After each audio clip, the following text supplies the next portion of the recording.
खान साहब के खिलाफ भी एक कार्रवाई करने का फैसला कर रहे हैं। ये आर्टिकल 6 का शोशा हर दफा छोड़ा जाता है। आपको लग रहा है आर्टिकल 6 लगाने की तैयारी हो रही है, मुकदमात बनाए जा रहे हैं, खान साहब को गिरफ्तार करने की तैयारी भी नहीं होना, लगाएंगे? ओ इनके साथ कुछ नहीं हुआ।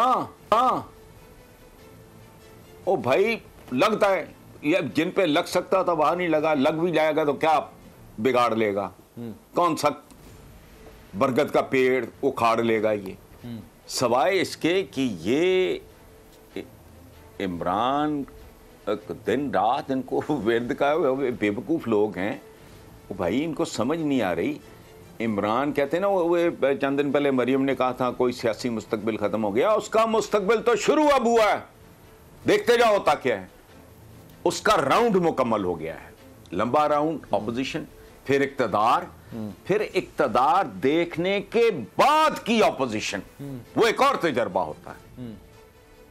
अब तो वो कहते हैं ना कि सोना कुंदन में, आग में जाके कुंदन बन जाता है, इस तरह की कैफियत है।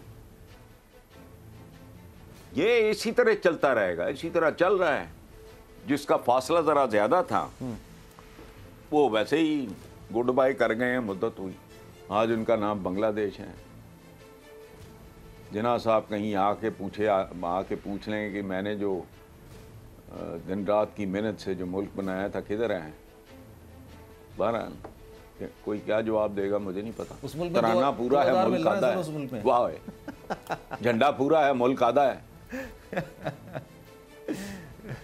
अच्छा सर, ये बताइए, तहरीक इंसाफ का भी कह रहे हैं, खान साहब का कह रहे हैं कि चले मुस्तकबिल काफ़ी रोशन है। ठीक है सर, ये बात आपकी राय हो सकती है, अच्छी राय हो सकती है, लेकिन सर इस वक्त स्ट्रेटजी उनकी थोड़ी मुनकसिम नज़र आ रही है। अभी वो सुप्रीम कोर्ट की तरफ ज़्यादा देख रहे हैं। शाह साहब ये कह रहे हैं कि जो ज़िमनी इंतखाबात होने जा रहे हैं ना, उसमें जो पंजाब की 18 सीटें वो नून लीग को पकड़ा दी जाएंगी, 2 सीटें हमारे पास आएंगी। क्या है फिर? कोई नई बात? पहली बार होना है ऐसा? ये क्या है? सीसॉ का एक खेल है, एक तमाशा है, चल रहा है, उसमें कुछ भी हो सकता है। ऐसी कौन सी बात है? कल जिसको ये कहते थे, क्या सिलेक्टेड कहते थे, क्या कहते थे इमरान को? सिलेक्टेड ही कहते थे, इम्पोर्टेड कह रहे हैं। तो इसी चक्कर में मुल्क का बेड़ा सिलेक्टेड भी कहते थे और कुछ लोगों को सिलेक्टर्स भी कहते थे।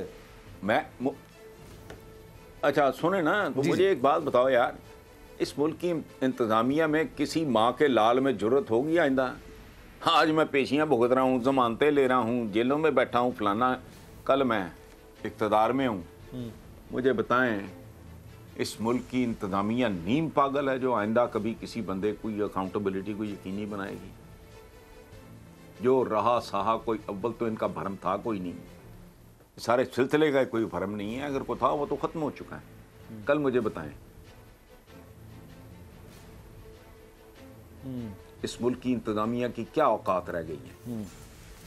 आज ये जो नैबे शैबे अदालतें फलाना टमकाना ये सब काम झाम चल रहा था ना, एक जमानतें हो रही हैं जी, जमानतों पे हैं जी, इस केस में हो गई, उस केस में हो गई, ये नैब के पेशी हो गई, फलां जगह हो गई, अदालत पहुंच गए फलाना। पता लगा क्या? सुबह उठ के देखा है वो ये तो वज़ीर आज़म था हमारा। तो आपकी किसी चीज़ की कोई क्रेडिबिलिटी, कोई औकात नहीं। और एक बात जो आपने कही कि जी औखा पैंडा ही हो, कोई औखा शौखा पैंडा नहीं है यहाँ, किसी वक्त कुछ भी हो सकता है। जब नवाज शरीफ को पहली दफ़ा मिन्नत करके गए या गए, लेकिन गए, मुल्क छोड़ के भाग गए। अच्छा, भुट्टो डटा रहा, इसलिए वो आज भी जिंदा है। ठीक है, अच्छा, कुछ लोग जिंदगी में मर जाते हैं। ये जब उधर गए थे तो कुछ सोच सकता था कि वापस आके फिर वज़ीर आज़म होंगे? बताएं मुझे। खान साहब खुद ये कह रहे हैं कि मुझे तो पता ही नहीं था कि मेरा बातिल कौन है। ओ भाई नहीं, उसको छोड़े ना, ये सेकंड राउंड देख लो आप, सोच सकता था। यानी इस तरह का लतीफ़ा भी अगर सुनाया जाए तो अगला हंसने से इनकार कर दे कि यार लतीफ़े की भी वो हद होती है। आप पहले भाई प्राइम मिनिस्टर होता था, ये मुल्क का क्या है, और दूसरा सबसे बड़े सूबे का हुक्मरान, अब वो प्राइम मिनिस्टर हैं, तो बरखुरदार सबसे बड़े सूबे का हुक्मरान है। सुभान अल्लाह यार, पंजाब में क्या हो रहा है? पंजाब असेंबली में क्या चल रहा है? गवर्नर पे भी मारा मारी, वजीर आला पे भी मारा मारी, ज़िमनी इंतखाबात में भी मारा मारी, असेंबली में बजट पेश नहीं किया गया पहली बार। यार ये हमारे मुल्क का आगाज मारा मारी से हुआ। ठीक है, कत्लो गारत अपनी जगह, मैं दूसरी मारामारी की बात जी कर रहा हूं। बिल्कुल। क्या हुआ था याद नहीं है? जाली जातें और जाली क्लेमों से शुरू हुआ। अब वही कुछ एक डिफरेंट फॉर्म में हो रहा है।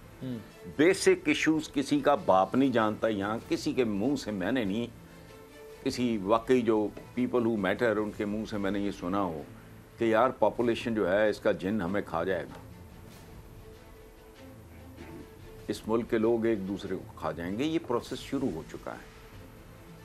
वो भी नहीं, एजुकेशन, घटिया तरीन एजुकेशन। जिन बच्चों ने कल मुल्क संभालना है उनको तो ABC नहीं आती सीधी। जो हाई प्रोफाइल को बेहतर तालीम जिन बच्चों को नसीब हुई है उनमें से मेजॉरिटी ने वैसे इस मुल्क में नहीं रहना। इन इश्यूज़ पे ध्यान नहीं है, ये दौलतियाँ एक दूसरे को झाड़ते झूठते फिरते हैं। अल्लाह अल्लाह खैर सलाह है। तो सर इस चीज़ को बेहतर करने के लिए कोई कोशिश भी तो नहीं की ना, किसी ने नहीं की। संजीदा कोई लॉन्ग टर्म किसी ने कोशिश नहीं की सर, किसी भी जमात ने इस चीज़ को बेहतर करने के लिए कोशिश की नहीं। मैं वही अर्ज कर रहा हूँ ना जी। तो ये मुहिमजुओं के टोले हैं इस मुल्क में, वो लगे हुए हैं अपने अपने काम पे, अपने अपने एजेंडे पे। अंदाजा लगाएं, यहाँ बर्बाद करके रख दिया। इल्म को भी दीनी और दुनियावी में तकसीम कर दिया। और दुनियावी इल्म को हो सकता है, दुनिया किसकी बनाई हुई? जिसकी तरफ से दीन आया है, दुनिया भी उसी की देन है। इन उलूम को आपने तकसीम करके बर्बाद ही करके रख दिया। सदियां बीत गई, ना 3 में हो ना 13 में।